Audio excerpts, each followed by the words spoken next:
हर हर महादेव दोस्तों आज की वीडियो में आपको बताएंगे कि मुख्य द्वार पर जल छिड़कने का सही समय क्या होता है और सही विधि क्या होती है।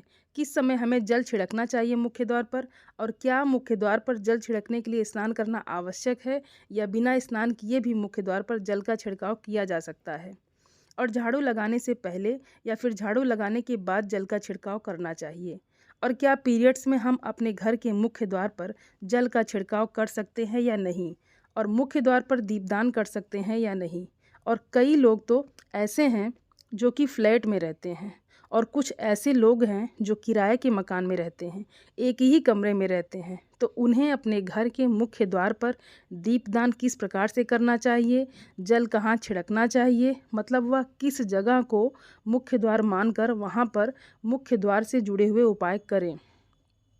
तो दोस्तों आज की वीडियो बहुत ही खास है और बहुत ही महत्वपूर्ण है, इसलिए आप सभी ये वीडियो को पूरा ज़रूर देखिएगा।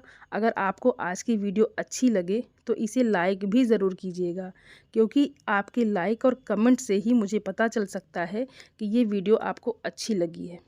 तो दोस्तों एक लाइक तो ज़रूर कर दीजिएगा। इसके साथ ही कमेंट बॉक्स में हर हर महादेव के नाम का जयकारा भी ज़रूर लगाएं, इससे आपको सकारात्मक ऊर्जा की प्राप्ति होती है। और यदि आपका कोई भी प्रश्न हो तो आप कमेंट बॉक्स में ज़रूर लिखें। और आप सभी सनातनी भाई बहनों से मेरा विनम्र निवेदन है, मेरे चैनल को सब्सक्राइब ज़रूर कर लें जो लोग चैनल पर पहली बार आए हैं, और वीडियो को खूब शेयर करें जिससे ये वीडियो और सभी लोगों तक पहुंच सके। दोस्तों आइए अब जानते हैं कि मुख्य द्वार पर जल छिड़कने का सही समय क्या होता है और सही विधि क्या होती है। तो दोस्तों अगर आप मुख्य द्वार पर जल छिड़क रहे हैं तो आपको ध्यान रखना है कि जल आप एक दिन पहले ही, मतलब रात को सोने से पहले एक बर्तन में या कोई पात्र ले लें। जैसे कि आप एक तांबे का भी पात्र ले सकते हैं, तांबे का ना हो तो आप पीतल का भी ले सकते हैं, स्टील का भी ले सकते हैं, चांदी का भी ले सकते हैं, जो भी पात्र आपके पास उपलब्ध हो आप ले सकते हैं। तो एक लोटे में थोड़ा सा गंगा जल डाल दीजिए और उसके ऊपर शुद्ध जल भर दीजिए। और गंगा जल ना हो तो भी परेशान होने की आवश्यकता नहीं है, सिर्फ शुद्ध जल से भी आप पात्र को भर सकते हैं। और जल से भरे उस पात्र को अपने घर की रसोई में रख दीजिए। अगले दिन सुबह उठकर इस जल का छिड़काव अपने घर के मुख्य द्वार पर करेंगे। दोस्तों अब बहुत से लोग ये सोच रहे होंगे कि क्या हम स्नान के पहले ये जल छिड़क सकते हैं या फिर स्नान करना आवश्यक है। तो दोस्तों मुख्य द्वार पर जो सुबह सबसे पहले जल का छिड़काव किया जाता है, जैसे कि जो रसोई में रखा हुआ जल होता है, ये एक तरीके से उपाय के तौर पर किया जाता है। घर में किसी भी प्रकार की परेशानी हो, किसी भी प्रकार का दुख दरिद्रता गरीबी हो, या फिर घर में क्लेश बना रहता है और लड़ाई झगड़ा बहुत ज़्यादा होता है, मतलब किसी भी प्रकार की नकारात्मक ऊर्जा से आप परेशान हैं, बहुत समय से परेशानियों में घिरे हुए हैं, तो ऐसे में घर की रसोई में जल रखा जाता है और यही जल घर के मुख्य द्वार पर सुबह उठकर छिड़का जाता है। इस जल के छिड़काव से आपके घर की कोई भी परेशानी हो बहुत ही जल्दी समाप्त हो जाती है। तो इस उपाय को करने से आपके घर में सुख समृद्धि आती है, क्लेश से भी मुक्ति मिलती है, बीमारियों से भी मुक्ति मिलती है। दोस्तों किसी भी प्रकार की मानसिक परेशानी हो, शारीरिक परेशानी हो, आर्थिक तंगी हो, या आपके घर में कोई वास्तु दोष हो, किसी भी प्रकार का ग्रह दोष हो, जैसे कि कई बार ऐसा होता है कि कई लोगों के ऊपर कई प्रकार के बुरे ग्रह दोषों का प्रभाव होता है, जिसकी वजह से घर में परेशानियां बनी रहती हैं। तो ग्रह दोष के प्रभाव से भी आपको मुक्ति मिलती है और वास्तु दोष और पितृ दोष भी समाप्त हो जाता है। इसके साथ ही जैसे कि बहुत से लोग कहते हैं कि उनके ऊपर किसी ने कुछ करा दिया है, उनके परिवार में किसी भी प्रकार की पहले कोई परेशानी नहीं थी, लेकिन अभी कुछ समय से परेशानियां लगातार आती जा रही हैं, कोई रास्ता नज़र नहीं आ रहा है परेशानी से निकलने का। तो किसी के लिए किसी के भी किए कराए तंत्र मंत्र का प्रभाव, किसी की बुरी नज़र का प्रभाव हो तो भी आपके इस उपाय से, मतलब इस एक लोटे जल से, आपकी परेशानी बहुत जल्द ही कुछ दिनों में समाप्त हो जाती है। तो ये घर की सभी परेशानियों से मुक्ति पाने का रामबाण और सबसे सरल और आसान उपाय होता है जो हमारे शास्त्रों में लिखा गया है। तो आप अपने घर की रसोई में एक लोटा जल रखिए रात में भरकर, और प्रातःकाल जल्दी उठकर इस जल से अपने घर के मुख्य द्वार पर छिड़काव कीजिए। जैसे कि बहुत से लोग ये सोच रहे होंगे कि ये जल हमें किस समय अपने घर के मुख्य द्वार पर छिड़कना चाहिए। तो दोस्तों, सुबह सूर्य उदय होने से पहले इस जल का छिड़काव आपके घर के मुख्य द्वार पर हो जाना चाहिए। और आप चाहें तो इसके बाद आप शुद्ध जल से, मतलब किसी भी दूसरे जल से अपने घर के मुख्य द्वार को धोते हैं तो बाद में धो भी सकते हैं, कोई समस्या नहीं है। लेकिन इस जल का छिड़काव मुख्य द्वार पर सूर्योदय होने से पहले हो जाना चाहिए। और इसमें आपको स्नान करके इस जल का छिड़काव करने की कोई ज़रूरत नहीं है। आप बिना स्नान किए भी इस जल का छिड़काव अपने मुख्य द्वार पर कर सकते हैं। मतलब ये जो जल हम छिड़क रहे हैं ये एक उपाय होता है, तो इसे हम स्नान करने के बाद नहीं करते हैं। सुबह जल्दी उठते हैं और उठकर सबसे पहले घर की रसोई में जाएंगे। उसके बाद उस जल को लेकर आप घर के मुख्य द्वार पर जाएंगे। मुख्य द्वार खोलकर, मतलब मेन गेट खोल दीजिए, और उसके बाद मुख्य द्वार पर इसी जल का छींटा दीजिए, छिड़काव कर दीजिए। और जल का छिड़काव करते समय अपने पितरों का ध्यान जरूर कीजिए, माँ लक्ष्मी जी का ध्यान कीजिए, क्योंकि कहा जाता है कि सुबह सुबह माँ लक्ष्मी प्रत्येक द्वार पर आती हैं, सबके द्वार पर आती हैं, जिनके भी द्वार खुले होते हैं, जिनके घर में जल का छिड़काव मुख्य द्वार पर हुआ रहता है, उसके घर में वह प्रवेश कर जाती हैं। तो माँ लक्ष्मी का अपने मन में ध्यान कीजिए और एक तरह से प्रार्थना कीजिए कि हे लक्ष्मी माँ, आप मेरे घर में प्रवेश करें, मैं आपका स्वागत करने के लिए तैयार हूँ। और इसके बाद आप अपने पितरों का ध्यान कीजिए, क्योंकि हमारे घर की जो दहलीज होती है वहीं पर पितरों का वास माना जाता है। तो जब आप दहलीज पर जल के छींटे देते हैं तो आपके पितर बहुत तृप्त हो जाते हैं, प्रसन्न हो जाते हैं, और उनका आशीर्वाद भी आपको प्राप्त होता है। तो सुबह जो आप जल छिड़केंगे इसके लिए स्नान करने की आवश्यकता नहीं है, बिना स्नान के भी आप कर सकते हैं। और दोस्तों, कुछ लोग ये भी सोचते हैं कि क्या झाड़ू लगाने के बाद हमें जल का छिड़काव करना चाहिए या फिर झाड़ू लगाने से पहले भी जल का छिड़काव कर सकते हैं। तो दोस्तों, जैसे मैंने आपको पहले ही बताया कि सोकर उठने के बाद सबसे पहला कार्य जो आपको करना है वो जल का छिड़काव ही करना है। उसके बाद आप झाड़ू लगा सकते हैं। लेकिन एक चीज़ का आपको विशेष ध्यान रखना है कि जब हम सोकर उठते हैं तो सबसे पहले बिस्तर पर बैठे हुए ही अपने दोनों हथेलियों को जोड़कर और दोनों हथेलियों को सामने से जोड़कर पूरी हथेली को देखा जाता है, उसमें माँ लक्ष्मी का ध्यान किया जाता है।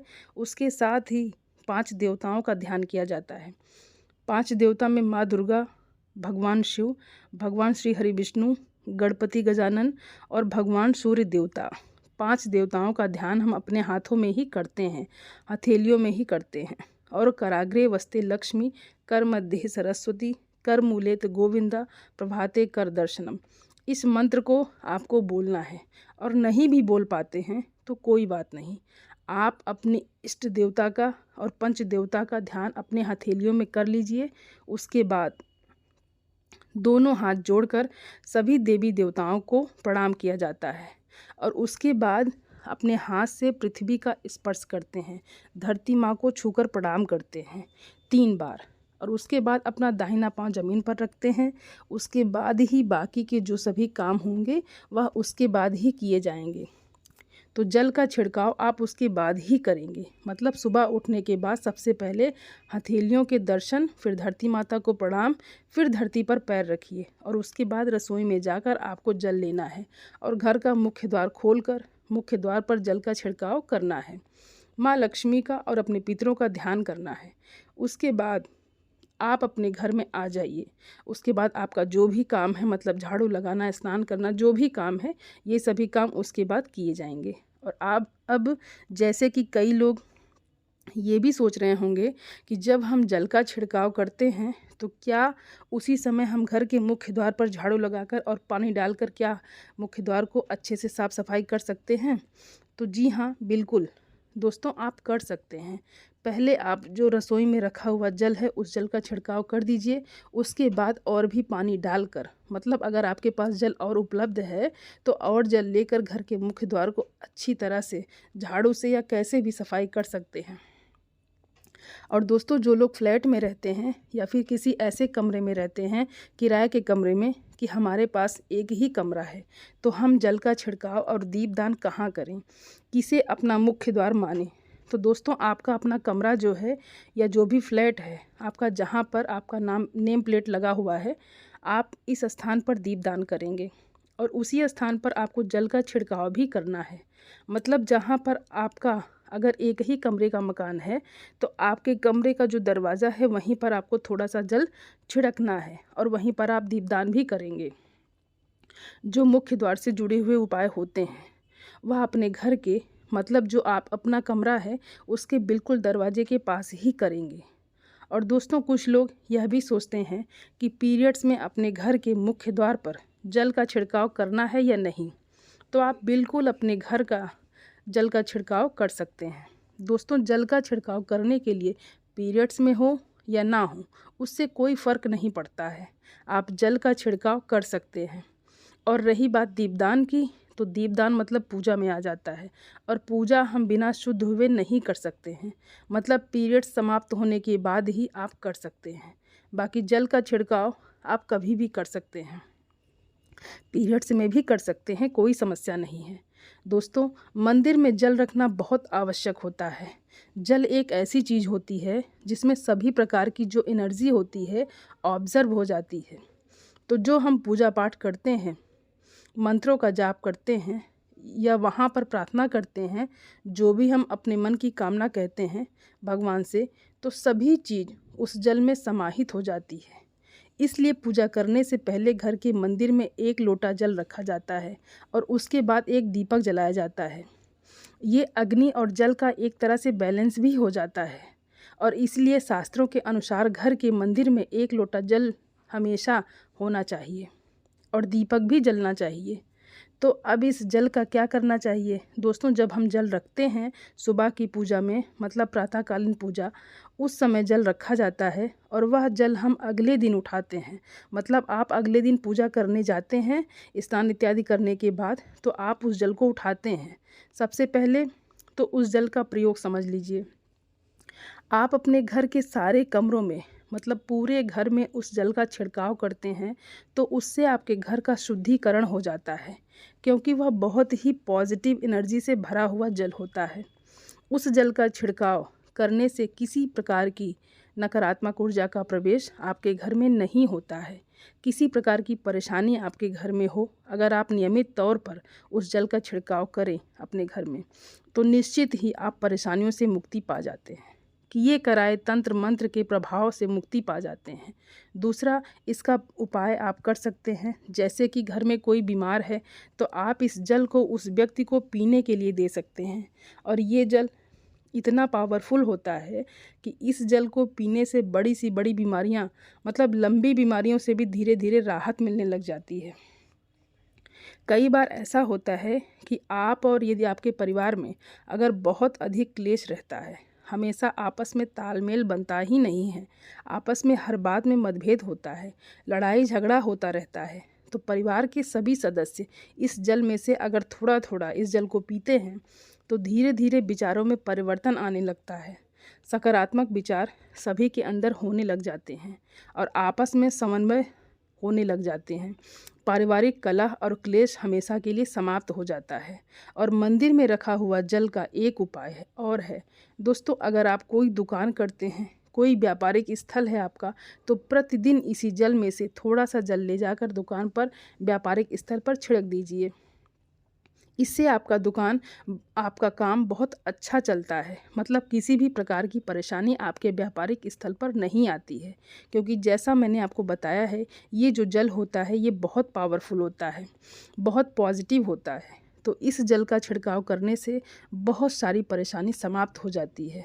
जैसे अगर आपके दुकान पर किसी की नज़र लगी है, बहुत से लोग कहते हैं कि हमारे काम को किसी ने बांध दिया है, मतलब किसी की बुरी नज़र ऐसी लग गई है कि पहले दुकान बहुत अच्छी चलती थी, अब नहीं चल रही है, तो आप इस उपाय को कर सकते हैं। निश्चित ही बहुत जल्दी आपको परेशानी से मुक्ति मिल जाती है और दिन दूना रात चौगुना आपके व्यापार में तरक्की होता है। और मंदिर में रखे हुए जल को अपने घर की रसोई में खाना बनाने में भी और पीने में भी प्रयोग कर सकते हैं। लेकिन खाना बनाने में प्रयोग तभी कीजिए जब आपके घर में बिल्कुल सात्विक भोजन बनता हो। मतलब लहसुन प्याज अगर आपके घर में बनता है तो खाना बनाने में जल का प्रयोग नहीं किया जा सकता। और फिर इस जल को थोड़ा थोड़ा परिवार के सभी सदस्य मिलकर ग्रहण कर सकते हैं और बचे हुए जल को आप अपने घर के पौधों में डाल सकते हैं। तो दोस्तों, ऐसा नहीं है कि मंदिर पर रखा हुआ जल बेकार होता है, किसी काम का नहीं होता है। बहुत सारे उपयोग इस जल के होते हैं। अगर हम इसी तरीके से प्रयोग करें तो अपने जीवन की बहुत सारी परेशानियों का समाधान मात्र इस एक लोटे जल से हम कर सकते हैं। तो ध्यान रखिएगा कि मंत्रों से अभिमंत्रित जल बहुत महत्वपूर्ण होता है, बहुत शक्तिशाली होता है और हमारे घर के मंदिर पर रखा हुआ जल देवताओं का आशीर्वाद होता है, क्योंकि पूरे समय वह देवताओं के पास ही होता है। देवी देवता वहाँ पर रहते हैं, तो जल में हर प्रकार की शक्ति समाहित होती है जो कि सकारात्मक शक्तियाँ होती हैं। इस जल का प्रयोग हम सही तरीके से करते हैं, मतलब उसको पीने में करते हैं, खाना बनाने में करते हैं, घर में जल का छिड़काव करने में करते हैं, तो इससे हमारी समस्याओं का समाधान होता है।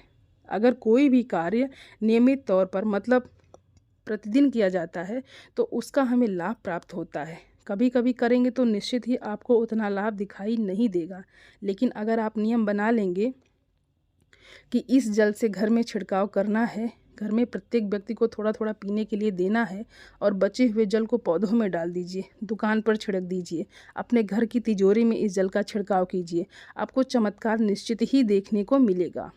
इसी प्रकार से जो रसोई में रखा हुआ जल होता है उसका छिड़काव अपने घर के मुख्य द्वार पर कीजिए, तो इसका भी आपको लाभ शीघ्र ही दिखाई देगा। लेकिन इसे अपने रूटीन में शामिल करना होगा, प्रतिदिन नियम से करना होगा, तभी आपको लाभ देखने को मिलेगा। दोस्तों, ये जानकारी आपको अच्छी लगी हो तो कमेंट बॉक्स में ज़रूर बताइएगा और वीडियो को लाइक और खूब शेयर करिएगा ताकि ये वीडियो और सभी लोगों तक पहुंच सके। और चैनल को सब्सक्राइब ज़रूर कर लीजिएगा जो लोग चैनल पर पहली बार आए हैं। तो आप सभी को हर हर महादेव। धन्यवाद दोस्तों।